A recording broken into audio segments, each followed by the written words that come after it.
âgé. Yebela vitesse âgé. Shalom, ilibota nyonso na bana na nzambe, pardon le monde entier, ska pour bozana banda kuna bino. Je vous bénis dans le nom de Jésus. Na yebi ke belé na minute oyo ba fin na ba salon na bango na ba fauteuil, bazotala biso na ba téléphone, na ba télévision partout dans le monde entier. Na pesi bino que l'Éternel Dieu vous bénisse beaucoup vraiment biska bozali. C'est votre humble prophète Samuel Eric Kasongo, votre présentateur, je crois, beaucoup tout na abimeli wapi, azapi. Tout le monde a des fois zaka na chebiso ba invita ka ekuna tout le monde est pas luanga tout le monde est naza polyvalent donc c'est l'œuvre de l'Éternel. Bible dit allez pas dans le monde prêcher la bonne nouvelle, c'est ça aussi que je suis en train de faire. Zamba Pambola mon ami personnel comme Tony en tout cas Matadi na Kikanda wana bana nyonso les beaux combattants que Dieu vous bénisse beaucoup na Kebo Yamba Kinga nazali na bino na Tei na Sayus Musala ya Nzambe et Nazari ya Nakata Kishasa. Dans 2-3 semaines, je crois, tout le monde a l'Issousou. Et ma soeur que j'aime beaucoup, Nakombo, il y a la princesse Niki avec mon beau-frère. Merci pour l'accueil, Nabino na Beverly ou en tout cas, Nazaki très bien logé, Nali et Nameli. D'abord, c'était Amida Mbombo, Nzamba Pambolayo, Nakoyambano Nakati ya Matadi. Merci beaucoup. Je crois que l'autre a un grand homme de Dieu, un invité mot de marque. Nanzoto Penabo, c'est petit frère à moi, propre, Yagodé Faté. Mais dans ma kambu ya Musala Nzambe, aza collègue parce qu'il est pasteur. Lelo, tu as mis un cadre, moko, il y a témoignage, commandé Nzambe, à Bengake na Musala Nzambe, parce que chacun de nous, a un Nzambe, a Bengala Musala Nzambe, soit des fois, par rapport à Moussou, des fois à Belaki, Moussou, à Sacre Accident, Moussou, déception Mibali, Moussou, déception Bassi. Donc, Nzambe, on a bandenge na ebele pour na kubenga batu na kati ya musala na ye. Mais lelo, tu yamba un homme de Dieu na kombo ya pasteur Olivier, oyo wapi. Tokozala na ye, en tout cas, toyo kaye pena de long et à large et a petit na ya single na ye, oyo ezali de album de Kalamingi Tezobima sur le marché. Donc, on a besoin vraiment de pesanga matoi et de partager des missions aux amants bénis. Je crois que Azaï Longiasika dans Internet, oui, parce que nous avons passé message il faut le bango pour que les bottes dans Nzambe bazala bénéficier en amont. Surtout en collaboration na mon caméraman a ko funa o ezali plateau pour tout le monde nani otoyambi na mokola lelo. Le tolobaki to gozana l'homme de Dieu. Aza Katinabiso, l'homme de Dieu Mbotenayo.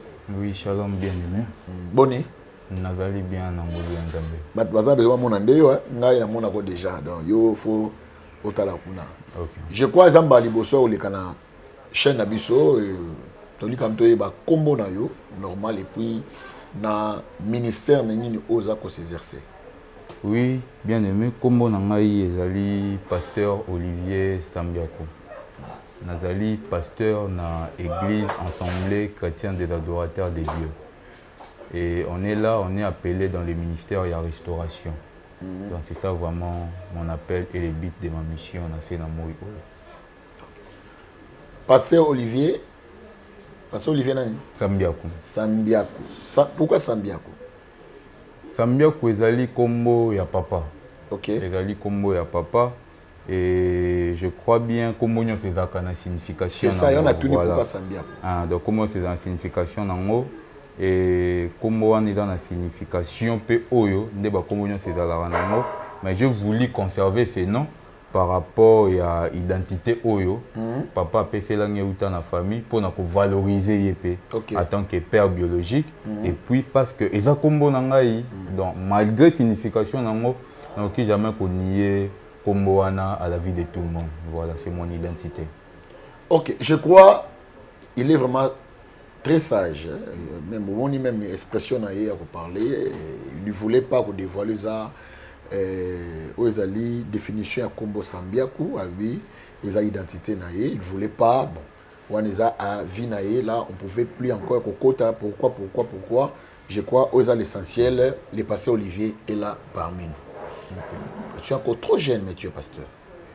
Bon, ça me fera ça l'appel à tenir compte à acheter parce que l'esprit n'a pas d'âge.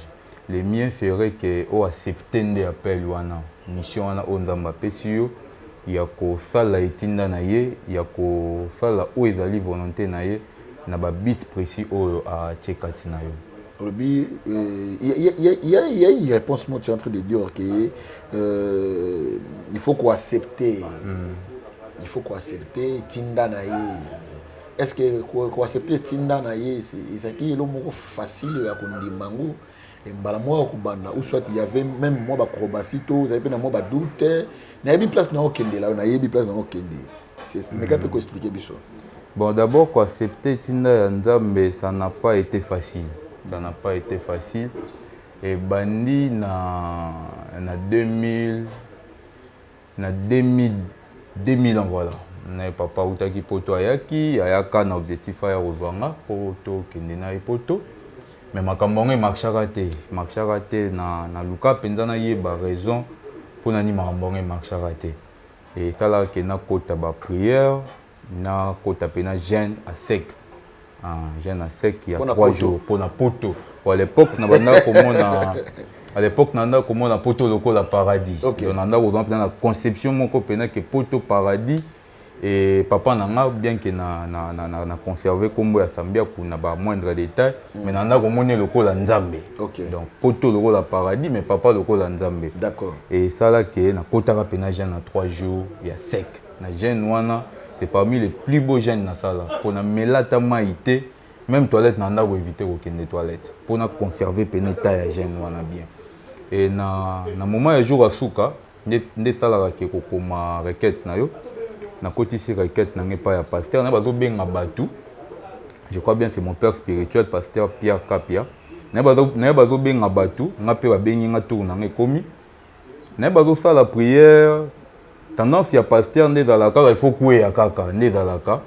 Et na mi le belinga moko bona ko yaka pona se pelisa voilà pour c'est-à-dire ça donc ils sont à comprendre bien que ces abattu mususu ba ko yaka na église pour se pelisa voilà pour se pelisa basali anda adani na posa ko ya te mais le rôle là yepe ami mema minga ka ko voilà moi aussi c'était comme ça je me suis dit na sala ka bongo pour ezala ka bongo mais ma grande surprise na ko j'ai senti comme si porte moko efungwami. Et lumière est là qui n'apporte wana mutu moko il était bien tout blanc aye abimi a telemi singa sika na koyaki akenanga sika uta na porte na kangi porte pas lumière ebeti na misu na ngai. OK. Lumière na ebeti na surtout ki mbamo na lamuki boy nde atuninga question soki omoni nini le pasteur ou en église omoni nini. J'ai dit au pasteur na moni seno na uti ko loba sikoyo il a dit à cette époque là oncle nanga zaka modérateur ya église wana. Oncle, j'éteins les noms, je conserve les noms. Il était modérateur dans l'église. Oncle Nangaï, oncle Nangaï, c'est type ici, c'est monsieur ici, sera un serviteur de Dieu. On va la pasteur. Bon, à l'époque là, en 2001, en 2001 déjà, tout côté 2001, pour papa, en 2001, 2001, tout côté, de la côté la prière. À l'époque là, quand il a dit ça, na bu jeunesse on a qui n'a rien été. A fait tromper mutu. Ngai il faut na vie o na mona papa zala nango. Mambako nzambe wana ça fait pas na poto le voilà les angate ngai poto il faut ça. De fois vie mo ya ola taper na makasi vie mo ya ambiance malgré c'est converti. Bon na bonzambe il faut toujours aux alamoi propre. Et mon ami oza tout à Fernando. OK. C'est bien. Mais na ndenge ka ya bonzambe voilà na ndenge ya bonzambe voilà. Donc je voyais cette vie là où ya papa de fona za là il faut na za na vie ya ambiance ba vie wana ya ndeka na moni laka donc mambo zo ibisanga peut-être abosani ne muto kolobela makambo yo du fait que ada pasteur pona genete na ndima ki mena ngamoko boye au fond de moi-même il y avait beaucoup de doutes na méprisa ki yango et fait ainsi de suite ndenge nzamba ya ayaki ko rattraper ngato koma na point na plus tard. Merci beaucoup na ba nyoso landa biso merci beaucoup na lingi lelo vraiment moi ba dédicace moi belé té parce que vu que ezali likambo moko ya témoignage to naza besoin to yo ka témoignage ça peut aussi t'édifier quoi édifier de quoi ça mpanzi na yo il y avait une sœur moko lelo to benga na ye abisinga yi pasteur ndiko banga bengi Jonas abi papa pourquoi benga Jonas je lui ai expliqué papa na oui en tout cas que Dieu te bénisse beaucoup na si batunya swala na biso ba mbote vraiment ébélé dédicace yo ya nsima et aux amala makasi. OK. Pasteur Olivier. Oui. Au botamaki chrétien, au botamaki païen. On a la première question. On répond avant de tout. Bon, pour la première question, je suis né dans une famille chrétienne, mais moi, dérapage des Zalaki. Voilà, donc maman Zalaki ambianceur, tout comme papa, voilà. Donc, Nabimika, Nandila, mais la famille élargit tout ça. Côté maman, vraiment, parce que j'ai grandi côté maman, on est des chrétiens. Donc, c'est ça. Merci. Pasteur Olivier. Oui, l'homme de Dieu. C'était comment eloko nini oyesaye ke lelo obongola motema osala nzambe nzambe alokotaki yo wapi nzambe azwi yo wapi po lelo yo koma mosala na nzambe ayeba balanda très bien ainsi cameraman dans le cas bozo fixé pasteur Olivier il a des choses ya koloba beaucoup na nzambe nini monaki ndenge nini po lelo koma pasteur. Ok, j'apprécie bien cette question, mais histoire est à moi moulaï penda moi makasi. Mais na omeka un peu ko cha yango ko ramener yango po batunyo so ba comprendre.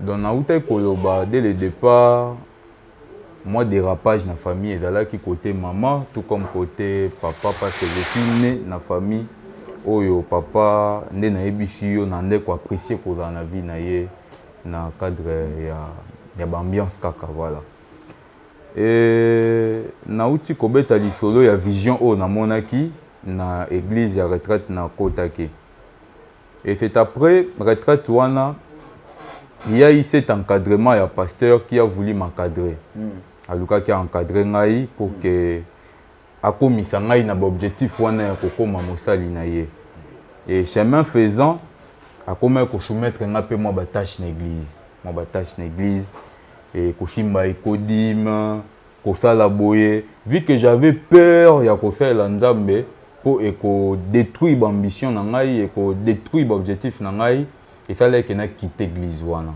na yo quitter église wana na yo koma na groupe de prière moko ya secteur wana est-ce que ba néon to way bango c'était en 2003 en 2003 na yo koma na groupe de prière na groupe de prière wana chemin faisant et le groupe de prière ni ba ke ko fait ko luka ko va mikanda na église mais pour ba komisa ngo extension alors na ba zo komisa ngo extension et c'est nga qui va répartir ba tâche vu que toza qui parmi bato ba bande groupe de prière ne ba luki ba soumettre nga pétage moko boy parce que le ko les ki loko na ngate na bité awa makambo na commune ya ngaliema et ouais osala pe na komi mosala nzambe ndeti baje na kima yango pona kende pena ko kende côté mona ke vi na nga o na na sala na sala yango bien nde na ko quitter komi na ngaliema na quitter famille ya maman na ko kende na njili côté ya famille ya papa ka famille ya papa eza là-bas tout était calme batu bande ko vivre ndenga na bande ko lingela voilà ndenga na nde ko lingela nde na kuta ki bango là c'est en 2004 ne okuta bango donc mutaki para vie ya mutu pena comme tel azate mutu pena landela yo soko bimi ola libanda azate donc okobima na yo kendo sa makambo na yo nyonso ezo marché normal et na bande pe retrouver yango normal. OK, j'avais oublié à force il y a qu'on pratiquer parce que là je l'ai dit en tant que pasteur maintenant à force il y a qu'on pratiquer ma bé ça rendait directement mon esprit impur et l'impureté de l'esprit et qu'on facilitait adhésion il y a monde diabolique na kati ya nzoto na ngai c'est que moi posséder voilà au comme posséder na l'esprit impur c'est ce que moi je ne savais pas mais moi j'appréciais nande ko apprécier vie mais na yebaki oyo et bande ko na simate ya ko pratiquer vie wana chemin faisant et au sala que na ba 2008 papa est au benganga na téléphone il me dira que ceux qui ont eu diplôme au kende poto avec tokota 2008 2007 tokota 2008 voilà ceux qui ont eu diplôme au kende poto bon il m'a aebisanga ngo à la veille à tout ça l'examen d'état quand il m'a dit ça ai uti pe poto ai roya na 2008 en kiti awa pona to zela ba examen d'état mais na étape wana quand il m'a dit ça le quoi dans mon poto est un paradis. Mon père comme un dieu. Donc on a tika qui pena ba vignon so. Déjà écouter que mutaya côté ngai papa tu dois te repentir lequel le nyanzambe tout ça départ moi-même le quoi na ndo mona poto eza paradis papa nanga lokola nzambe na stoppaka ba vigno songamo na stoppé via boîte de nuit na stoppé via ya basi ba vigno so onyo so wana kaka batu ba yebi na stoppaki yango via basi te fait que na uti koloba via basi na stoppaki yango nyonso via basi oui je confirme na stoppaki vous avez propre na combien de basi bon na ba époque wana tozaka na ba histoire ya basi ya système ya ba kosa leka eza lokola olingi mwasi lelo soki simbi te etali yo te mais du jour au lendemain olingaka noka basi roi Salomon ezaka ba vie donc c'était comme ça kosa leka du jour au lendemain olingaka noka basi côté esimba côté esimba te etali yo te so ye moko azwaki numéro na bien rappeler yo a rappeler a beaucoup tani c'était comme ça une vie de désordre ndeka batu bamenaka vie ya débauche pareil kaka ndenge na bandeko komene vie donc vu que bambongo mpe ezalaki nango baréalité mpe ezalaki ya keno soki obengi no lelo code mbala moko oke kozwa donc bambongo wana ezali bambongo mo oyebeli okosala nango te ça tourne seulement na kati ya bavie wana omoni e na ntana na ye papa aye kobenganga esika nakomaki ke soki ozwi diplôme okende poto nde c'est à partir de là moto ateyanga te na préciser bien moto ateyanga te nga moko na milobeli ke na abandonne bavie oyo nyonso nake kosenferme na église moko na njili ya pasteur moko jeton si le nom pour nali natanga bakombo ya batu te voilà nake kosenferme etomaka mpe bazalaka na séminaire le pasteur là oyo abandaka koprêcher c'est comme si anda nde koteya ngai c'est comme si anda nde koteya ngai il a commencé à parler sur makambo nyonso ya péché vie oyo ebandaki koconcorde na vie na bandaki kosala esalaki mpena ke esalanga mwa baremord na mimona mpena mpasi na mawa na kati na motema ya nga moko ya vie na nga moko et j'avais des larmes aux yeux na suka ya mateana na luki ye nasali repentance na ngai epa na ye et il m'a pris comme un enfant et il était comme mon père pour encadrer ngai parce qu'on a batan wana na papa ye akomi koluka kofaire comprendre ngai pe ba vie yango oyo ngai sina abandonnaki n'était pas de comprendre bien ndenge ezalaka nango pe bien maintenant j'ai commencé à lui dire que Jésus-Christ est plus grand que ba vie wana nyonso wana ba nzela wana nyonso wana ba makambo nyonso wana oyo peut-être nazo comprendre et pas na yo et c'est en ce moment de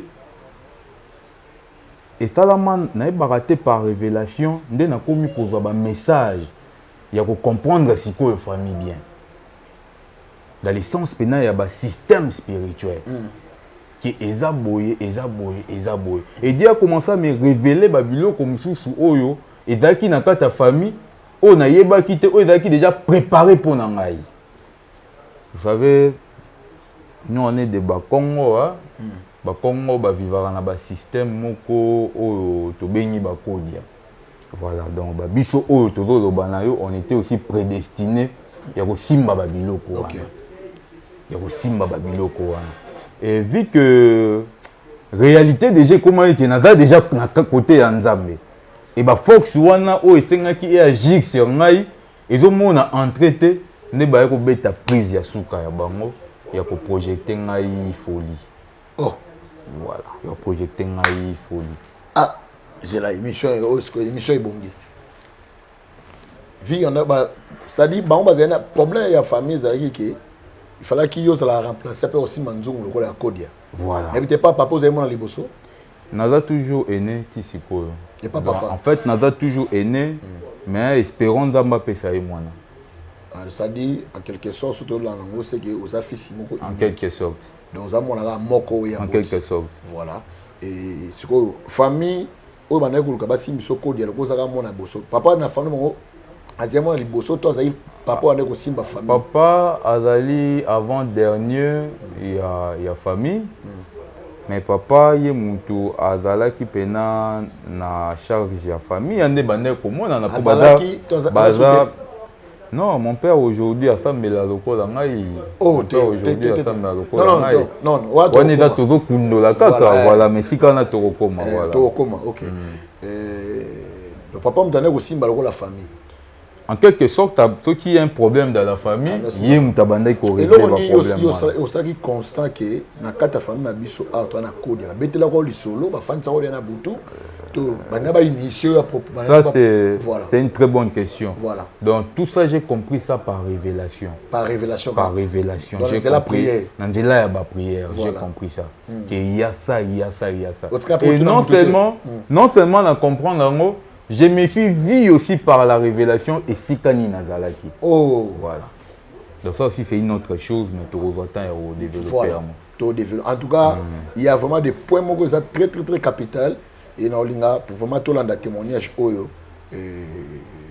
to comme à place mususu mais le lobo mona que to za temps mukie mais biloko ya makasi robima et nzambe alola awe banenge ni ya ko se manifester pe le kuma ezonge pas Christ Jésus Christ à des fois de kozali à des fois la émission à des fois yo peut se retrouver dans des conditions l'homme de dali kinango remède nango oyo kango kala mingité encore continuer.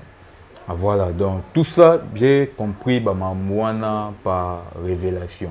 Mais ici, je n'accuse personne. Je ne dis pas que mon père a dalaki, boé.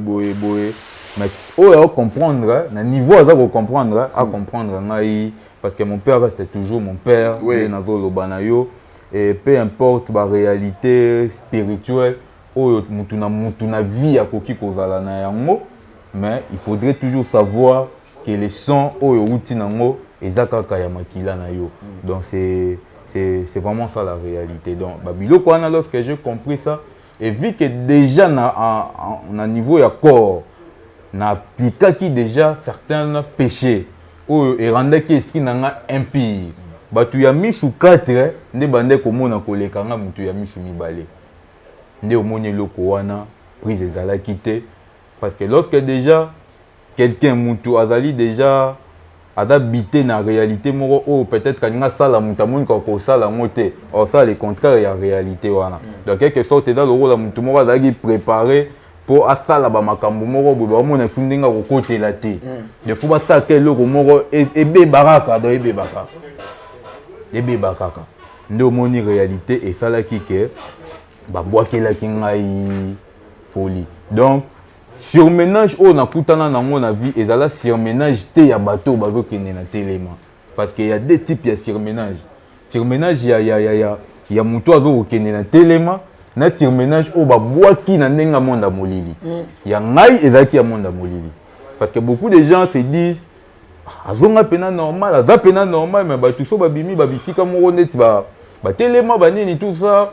Mais quand vous me remarquez, vous me apprenez que c'est normal dans la état. Donc ça veut dire que c'est un problème spirituel. Vous et ça l'a mis en 2008.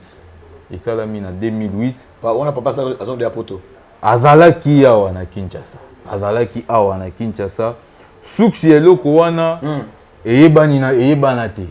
Mais on a mentionné awa tout ça Congo famille ya Congo bazala na système ya Kodia parce que papa dalaka na Kinshasa ye muta memaka ngai même voir même dans l'hôpital ye muta futaka premier soin ye muta salaka makambo nyonso pour que na se rétablir mais le kola tout ça Congo nazo babe batu ya misu 4 nde basalaka eloko wana mais j'éteins le nom parce que ça ba makambo eza ya famille. Famille est sacrée. On ne peut pas dévoiler ça à niveau de médias. J'ai éteint ça, on a un niveau de limite ya makamuna onaza koloba fonction na ngande na kutanaki na nzambe. Il y a une question mon pardon. Comment il faut surménage et comme il a kio. Et là on y nous remarque qu'il mbala moko et puis pour que oyebake comment qu'il faut na benga ngo pena folie te nga na benga ngo eza folie te po batu bakanisaka ke eza folie il faut comprendre ceci pour na yo mutozo landa ngai soko moni muto aliboma na nzela azo tambola azo loba makambo azo loba bino bo comprendre ngo te mais soko telemi pembeno tie mato ozo mo lo azo sola na batu en réalité azo sola na batu OK azo sola na ba esprit oyo omona te mais yenda azo identifier bon pas omona bango Et c'est comme ça. Dans l'étape où on a comment qui on a au bateau bakanisa qui est à folie, j'ai parlé avec des esprits. Nous moi on a esprit on a bandé qui kosolana bango chaque esprit il y en a qui enseigner ngai à fonction de chaque likambu, il y a chaque chose où il fait qui na questionner. Et c'est comme ça que nous avons dit que nous avons dit que nous avons dit que nous avons dit étape moi dimension il y a esprit n'a te mettre en contact dans le monde des esprits. OK. Et donc on a un esprit. Et chaque esprit doit enseigner nga likambo et braki ba questionnement na ngai. Et une étape wana nde bato bakani saka ke Olivier abandi liboma, Olivier abandi mutu, tika to memaye na telema pour que ba luka ba faire foi. Question nga répondre nga on te échapper nga na biboye. Ibanda ndenge nini? Ezaki jour nini? Olalaki, ozaki wana ko sokola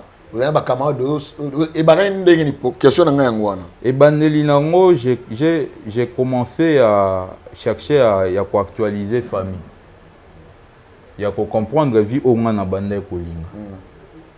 Et puis na ndenge na komi siko ko comprendre que nzamba azali nzela ya nzambe eza différent na vie na ndeko kolinga. Parce qu'on a comment komi tout na pourquoi na bande kolinga vie o evinga temps ebele na ndeko kolinga vie et puis na sali yango.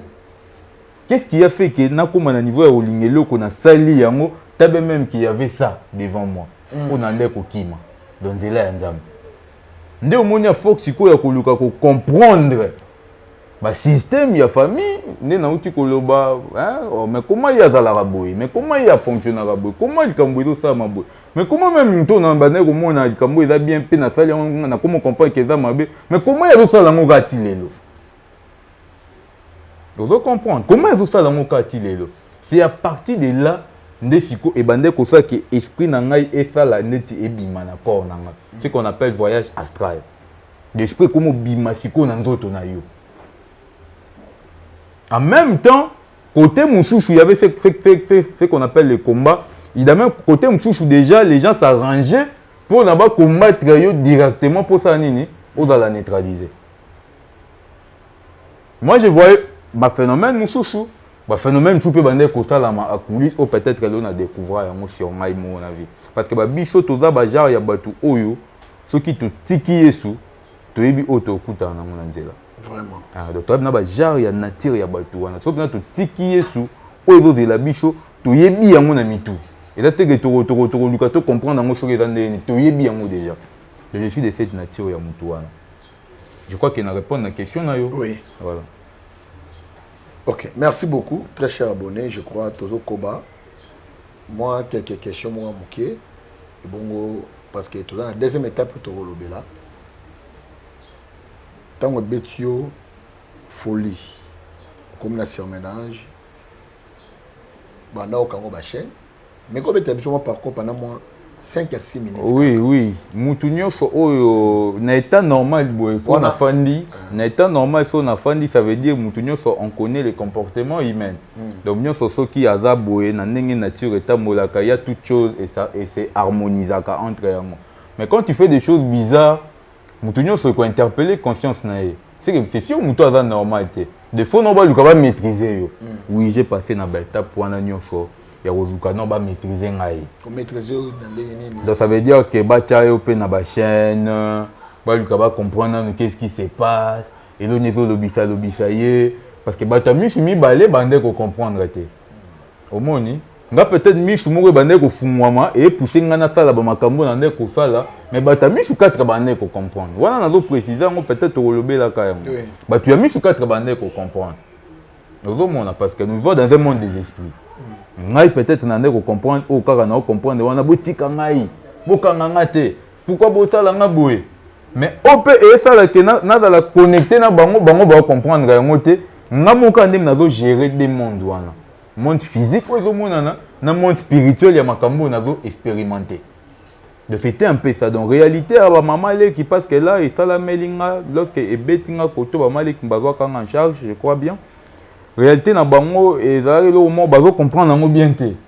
Bon les hommes au bazar quand je dis pas bazar aveugle mais bazar qui na capacité ko mona ba makambo wana té. Il ne pouvait pas aussi comprendre yango. Babazo monaka mutaza normal, mazo perdre beta na ya normal. De faut to maîtriser pour tout le canot, tout est bateau, peut-être dans l'hôpital, peut-être. Ok, les choses s'est passées dans le niveau esprit. Esprit. Esprit, dans le jugement naturel, qui peut retrouver solution. C'était des choses spirituelles. Pour na bicapé dans l'hôpital. Il y a un bicapé dans l'hôpital. Peut-être qu'on a un ndenge peut faire la marana bika plus tard. Ok, merci beaucoup, très cher abonné. Que Dieu vous bénisse beaucoup. Je crois que comme presque dans Souka, il y a la première émission de Bissot, il y a l'homme de Dieu et le pasteur Olivier. Il a habité le Souka et Zanini. Liloba Souka, pour na lelo, ils en ont noté parce que tu revenir pour te continuer suite à l'émission. Et na linga karapena profiter na sala annonce où il y a bientôt il y a maxi single na témoignage. Maxi single témoignage na yembi penza moi banzembo où ils ont concordé na expérience ya na kutana nango. Voilà, banzembo wana ezali nzembo moko neti destin. Bientôt déjà clip nango ils ont banda koleka. Na aussi li saba clip. Il y a aussi une chanson témoignage. Là j'ai pas vraiment chanté mais na lobby ndemini. Et puis la troisième chanson, Yahweh Nabika, moi, vraiment produit on a beau consommer en mode que dans la plateforme et n'a pas moli penza mais au recevoir un appel Lelo et je crois bien à la prochaine d'être au temps il y a quoi avancer et puis le basou quand il y a un moment. Ok, merci beaucoup. Ton numéro de contact, moi quelques numéro de contact nanga pour na muto a besoin ya kozwa ngai ezali 082 510 30 21 082 510 30 21 na bandeli yami balé numéro msusu ezali 089 93 31 148 089 93 31 148 ba numéro nyonso mbale wana ezali na WhatsApp donc soki obengi tout comme okomi na komona message na yo tout comme appel na yo. Salutations et à ma famille. Napesi maman Gisèle Nzeba Mbote, napesi papa nangai Gustave Sambia Kumbote, napesi pasteur Voici l'homme Mbote, l'équipe Mobimba et Antenne, napesi bino Bambote Mingi, surtout yo Moussali Nanzambe, les prophètes que je respecte, prophète Eric, vraiment Nzamba Pambola yo. Merci. Ok, merci beaucoup. Je crois que comme na souka ya notre émission na biso Mokola Lelo. Je crois que vous l'avez témoignage très bien. Il y a la première partie, deuxième partie Rosala, et puis Tokenongo Bongo.